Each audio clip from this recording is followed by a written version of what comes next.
हमारे गांव में जब किसी लड़के की शादी होती है ना, तो जब लड़की घर आती है तो लड़की को देखने के लिए पूरा गांव इकट्ठा होता है। एक एक करके महिलाएं अंदर जाएंगी देखने के लिए, फिर पुरुष जाएंगे, फिर बुजुर्ग जाएंगे, बच्चे जाएंगे। सब एक एक करके उस बहू को देखते हैं और देखने के बाद पूरे गांव में उस बहू की चर्चा होती है। कोई कहेगा बहू का नाक ऊंचा है, कोई कहेगा आंख नीचे है, कोई कहेगा एक आंख से बहुत टेढ़ी है, भैया टेढ़ी देख रही है। मतलब हर कोई अपने अपने राय रखता है बहू के बारे में। कोई अच्छा बोलता है, कोई बुरा बोलता है। कुल मिला के बात यह है कि बहू की चर्चा पूरे गांव में कुछ दिनों तक होती रहती है। अब यही हाल इस वक्त जियो ब्लैक रॉक का जो म्यूचुअल फंड है, जो आया है और जो आने वाला है, उसकी चर्चा इस वक्त पूरे देश में चल रही है। वो एक बहू बनी हुई है। अब इस जैसे बहू की कमियां और अच्छाइयां दोनों बात होती है, इस म्यूचुअल फंड की भी अच्छाइयां और कमियां दोनों बात हो रही है। और उससे भी बड़ी बात मैंने जो देखा लास्ट टाइम जो हमने जियो ब्लैक रॉक पर वीडियो किया था, आपको पता है कि मैं कमेंट सारे पढ़ता हूं। रिप्लाई भले नहीं कर पाता है, लेकिन पढ़ता मैं सारे कमेंट हूं, हर बार मैं कहता भी हूं आपको। तो उन कमेंट्स को पढ़ के मुझे ये समझ में आया कि भैया इस बहू के बारे में बहुत ज़्यादा कन्फ्यूज़न है अभी आम लोगों में। तो मुझे लगा वो सारे कन्फ्यूज़न के जो मेन जड़ है, वो सारे जड़ वाले सवाल मैंने आज इस वीडियो में रख दिए हैं और वो सारे कन्फ्यूज़न आज मैं आपको ख़त्म कर डालूंगा। उसमें जो मेजर सवाल निकल के आता है कि अभी ये जो 3 म्यूचुअल फंड इन्होंने लॉन्च किए, उसका हुआ क्या वो इंडियंस को अट्रैक्ट कर पाए? अच्छा, अट्रैक्शन का क्या पैरामीटर है वगैरह सब बताता हूं अभी। अगला सवाल ये आता है कि ये 8 नए म्यूचुअल फंड ये जो लॉन्च करने वाले हैं, इनका अपडेट क्या है, इसमें क्या नया होगा और क्या अलग होगा इससे। भैया 8 नए क्यों, क्या मतलब है, तो वो भी बात करेंगे। उसके बाद अगला सवाल है कि क्या ये मार्केट को डिसरप्ट कर सकते हैं, क्योंकि जियो है तो भैया मानसिकता ये है बनी हुई है कि जियो आया है तो मार्केट डिसरप्ट करेगा, कस्टमर का भयंकर फायदा करवाएगा। क्या ऐसा है? और अगर ऐसा है भी तो इसमें चैलेंजेस क्या क्या हो सकते हैं, वो सब कुछ हम डिटेल में बात करेंगे।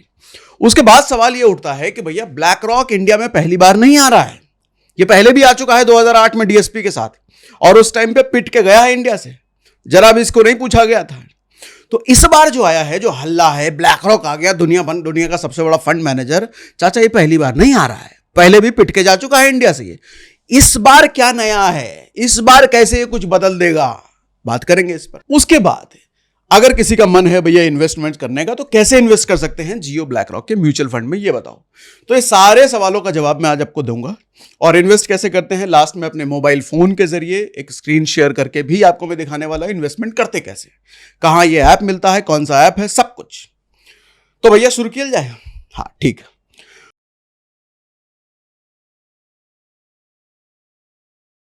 तो पहले महीने का परफॉर्मेंस अगर इनका आप देखो, म्यूचुअल फंड की दुनिया में जियो और ब्लैक रॉक की जो नई पार्टनरशिप हुई है, वो सच में इस वक्त मार्केट के लिए बहुत बड़ा धमाका बन चुका है। ये ब्लॉकबस्टर पिक्चर जुलाई में मैंने रिलीज होते हुए देखा और तब से लेकर अब तक बवाल ही मचा हुआ है। देखो ये कोई छोटी मोटी बात नहीं है कि सिर्फ एक महीने में कोई फंड 17,800 करोड़ रुपए जमा कर ले। आज तक ऐसा किसी एएमसी ने नहीं किया था भारत में। जियो ब्लैक रॉक ने 3 फंड लॉन्च किए थे, जैसा हम पहले भी बात कर चुके हैं। पहला फंड था इनका जियो ब्लैक रॉक ओवरनाइट फंड। इसमें 6,390 करोड़ रुपए इन्होंने जमा किए, मतलब लोगों से पैसा आया इनके पास। यह फंड ज्यादातर बड़े बड़े इंस्टीट्यूशनल इन्वेस्टर्स ने चुना है, मतलब वो लोग जिनके पास भैया मोटा पैसा पहले से है और जिनका focus ultra short term parking पे होता है, मतलब छोटे समय के लिए। दूसरा फंड ये लेकर के आया जियो ब्लैक रॉक लिक्विड फंड, जिसने एनएफओ में 7,650 करोड़ रुपए का कलेक्शन उठाया भैया। इसमें वो लोग भी जुड़े जो कुछ महीनों के लिए पैसा कहीं पार्क करना चाहते थे, जैसे बड़ी बड़ी कंपनियां, एसएमई और कुछ बड़े रिटेल इन्वेस्टर्स भी इसमें कह सकते हो आप। इनका तीसरा फंड जो आया वो था Jio BlackRock money market fund. इसमें करीब 3,760 करोड़ रुपए इन्होंने जमा किए। इसमें रिटेल इन्वेस्टर्स भी आए, कॉर्पोरेट्स भी आए, दोनों ने मिला जुला करके इसमें इन्वेस्ट किया। लेकिन रिटेल इन्वेस्टर्स की हिस्सेदारी इसमें ज्यादा थी इस बार इसमें। यानी कुल मिलाकर के एक महीने में ये तीनों फंड्स ने, मतलब जियो ब्लैक रॉक को इंडिया के टॉप 15 एएमसी में पहुंचा दिया। इस वक्त एएमसी में अगर देखा जाए तो 44 या 45 के आसपास एएमसीज हैं भारत में, और ये एक ही बार में टॉप 15 एएमसीज में आ चुके हैं। और अगर आपका ये सवाल उठता है कि ये तीनों फंड क्या करते हैं, तो वो लास्ट वाला जो हमने वीडियो किया था उसमें हम डिटेल में समझा चुके हैं तीनों फंड क्या करते हैं, किसके लिए है, किसको इन्वेस्ट करना चाहिए, किसको नहीं करना चाहिए, तो आप उसमें समझ सकते हो। अब आज के मुद्दे पर आते हैं। देखो भैया, भारत में म्यूचुअल फंड की हिस्ट्री में ये जो इन्होंने कर दिया ना, ऐसा कभी नहीं हुआ था। इंडस्ट्री में अगर आप देखो तो पुराने महारथी कई सारे हैं, जैसे HDFC, SBI, ICICI, उन्होंने भी अपने पहले साल में इतना पैसा कभी नहीं वो जुटा पाए थे। अब इस धमाकेदार ओपनिंग के बाद सब ये पूछ रहे हैं कि आगे क्या होगा। अब रिपोर्ट्स ये बता रही हैं कि जियो ब्लैकरॉक ने अब सेबी में 8 नए म्यूचुअल फंड के लिए एप्लीकेशन डाला है। 3 तो आ गए, 8 नए, और ये फंड्स इक्विटी और डेट दोनों तरह के होंगे। अभी जो आए हैं तीनों डेट हैं, लेकिन अब इक्विटी में भी आएंगे ये। अब तक के 3 डेट फंड्स और ये 8 मिला करके टोटल ये 11 स्कीम्स, रिपोर्ट्स ये कह रही है कि 2025 के आखिर तक ये आ जाएंगी। मतलब कंपनी 3 रॉकेट ऑलरेडी छोड़ चुकी है, अब ये 8 रॉकेट और ये छोड़ने वाले हैं। मतलब 2025 के आखिर तक 11 स्कीम्स आपको देखने को मिल जाएंगी जियो ब्लैकरॉक AUM के तहत। और इसके बाद कंपनी का AUM क्या होगा, इसका अंदाजा आप लगा लीजिएगा भैया। एक काम करिए, जो भी आपका अनुमान हो उसको कमेंट बॉक्स में लिख के डाल दीजिएगा, और फिर देखेंगे तो आपका अनुमान सही मैच हुआ या नहीं। अब सवाल यह है कि क्या रिलायंस इस नई एंटिटी जियो ब्लैकरॉक से म्यूचुअल फंड इंडस्ट्री में तबाही मचा पाएगी, डिसरप्ट कर पाएगा इंडस्ट्री को, कस्टमर को भयंकर फायदा जो कस्टमर्स की उम्मीद होती है जियो से वैसा कर पाएगा? तो अब इस पे बात करते हैं। देखो भैया, कुछ वजह हैं जिनकी वजह से जियो ब्लैकरॉक को मार्केट डिसरप्टर माना जा रहा है। सबसे पहले जियो की ताकत है, इनके पास डिस्ट्रीब्यूशन का तूफान है। देखो, कोई भी नया AMC जब आता है तो सबसे पहला उनका ये चैलेंज होता है कि यूजर कहां से मिलेंगे, लोग कहां से मिलेंगे, लोग कैसे लाएं। जियो के पास वही चैलेंज नहीं है। इनके पास पहले से 475 मिलियन यूजर हैं, और ये वो लोग हैं जो आज डिजिटल पेमेंट कर रहे हैं, मोबाइल रिचार्ज करा रहे हैं, OTT यूज करते हैं, मतलब सब जियो से कर रहे हैं। और अब वही लोग माई जियो ऐप और जियो फाइनेंशियल ऐप से म्यूचुअल फंड में भी आसानी से पैसा डाल सकते हैं। अब जैसे पेटीएम ने डिजिटल पेमेंट को गांव तक पहुंचा दिया, वैसे ही जियो म्यूचुअल फंड को भी सस्ता सीधा इन्वेस्टमेंट बना सकता है। यह ताकत तो है। दूसरी सबसे बड़ी ताकत इनकी है कि ब्लैकरॉक का ग्लोबल एक्सपीरियंस। देखो, ब्लैकरॉक दुनिया का सबसे बड़ा एसेट मैनेजर है। करीब 10 ट्रिलियन AUM, मतलब एसेट अंडर मैनेजमेंट, एसेट इतना मैनेज करते हैं। भारत की GDP इस वक्त 4 ट्रिलियन के आसपास है। मतलब भारत की टोटल GDP से लगभग 2.5 गुना ज्यादा एक कंपनी के अंदर एसेट है। ये कंपनी इतनी बड़ी है। और इनके पास अलादीन नाम का AI पावर टेक्नोलॉजी भी है। आएंगे आपके वाले सवाल पे आएंगे, ये पहले भी आ चुका है, इस बार क्या नया कर लेगा उस पर भी आएंगे, लेकिन जो पहले समझा रहा हूं समझिए। देखो भैया, AI पावर टेक्नोलॉजी इनके पास, जो दुनिया के बड़े बड़े पेंशन फंड, सोवरेन फंड, ये सब यूज करते हैं इस वक्त। AI वाले, अलादीन वाला इनका। अलादीन पोर्टफोलियो और रिस्क मैनेजमेंट में काफी एडवांस है, ये बात है। यानी कि इन्वेस्टिंग का बैकएंड इतना स्ट्रांग होगा कि प्रोडक्ट लो कॉस्ट और साइंटिफिकली ये मैनेज होगा। तीसरा जो बड़ा बदलाव होगा, डायरेक्ट ओनली मॉडल। क्या है ये? देखो, जियो ब्लैकरॉक ने साफ बोला है कि कोई एजेंट और डिस्ट्रीब्यूटर नहीं होगा इनके पास। मतलब जियो कंपनी से सीधा कस्टमर, बीच में कोई एजेंट नहीं, कोई डिस्ट्रीब्यूटर नहीं। एंट्री 500 रुपए से शुरू हो जाएगी भैया। एक्सपेंस रेशियो कम करेंगे ये, मतलब सीधा कंपनी से जब आप माल खरीदोगे तो आपको बीच का जो कमीशन होता है वो कमीशन नहीं देना पड़ेगा, जो अभी देना पड़ता है बहुत सारी कंपनियों में। ठीक है, इससे म्यूचुअल फंड इंडस्ट्री में प्राइस वॉर शुरू हो सकता है। इसके चलते पुराने AMCs को भी अपनी फीस कम करनी पड़ सकती है। लेकिन अब सवाल यह उठता है कि क्या इतने बड़े सपने देखने में जियो को कोई चैलेंजेस नहीं आएगा? तो वो बताता हूं क्या चैलेंजेस हैं। सबसे पहला देखो, ट्रस्ट फैक्टर।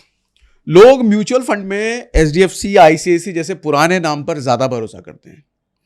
जियो ब्लैकरॉक को लोगों का यह भरोसा दिलाना कि डिजिटल ओनली मॉडल भी सेफ है, यह आसान नहीं होगा। दूसरा है एजुकेशन गैप।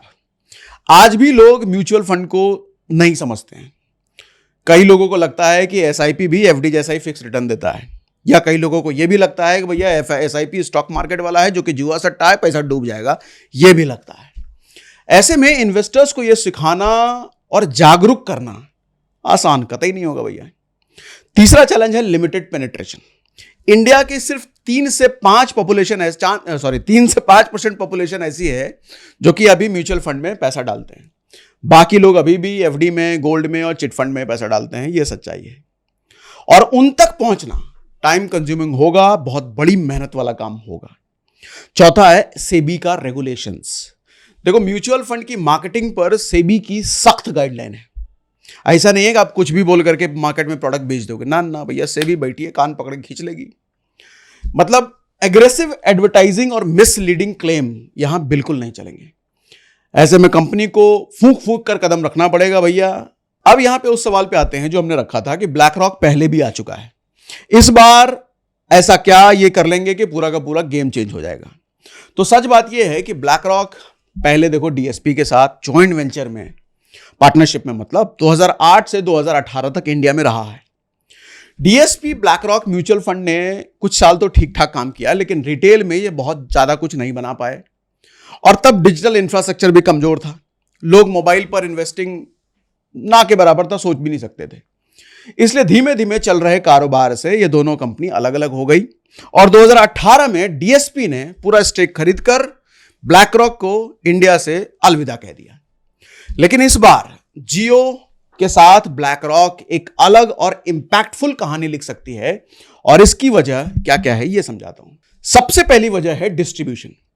डीएसपी मॉडल में एजेंट का भरोसा था, मतलब सारा काम एजेंट के जरिए हो रहा था। अब जियो का डिजिटल नेटवर्क है, 475 मिलियन यूजर जियो के पास पहले से हैं। हर गांव कस्बे तक यह पहुंचा जा सकता है इन यूजर्स के भरोसे। दूसरा है ब्रांड रिकॉल। पहले डीएसपी ब्रांड फ्रंट में था, अब जियो का नाम फ्रंट में है, जो हर घर में पहले से जाना जाता है। डीएसपी के साथ ऐसा नहीं था, दुनिया जान रही है ऐसा नहीं था, जियो को सब लोग जान रहे हैं पहले से। उसके बाद अगला फैक्टर है एंट्री बैरियर। डीएसपी में म्यूचुअल फंड में इन्वेस्ट करने के लिए मिनिमम इन्वेस्टमेंट 5,000 से 10,000 के आसपास था, अब वो सिर्फ 500 रुपए से स्टार्ट हो जाता है। नेक्स्ट फैक्टर है टेक। डीएसपी में बैकएंड ठीक ठाक था लेकिन बहुत लिमिटेड था, अब इनके साथ अलादीन एआई है और जियो का डेटा इकोसिस्टम कंबाइन हो रहा है, तो ये एक फोड़ने वाला रीजन हो सकता है। अगला फैक्टर है रिटेल पेनिट्रेशन। पहले इंटरनेट यूजर्स लिमिटेड थे, अब गांव गांव में स्मार्टफोन है।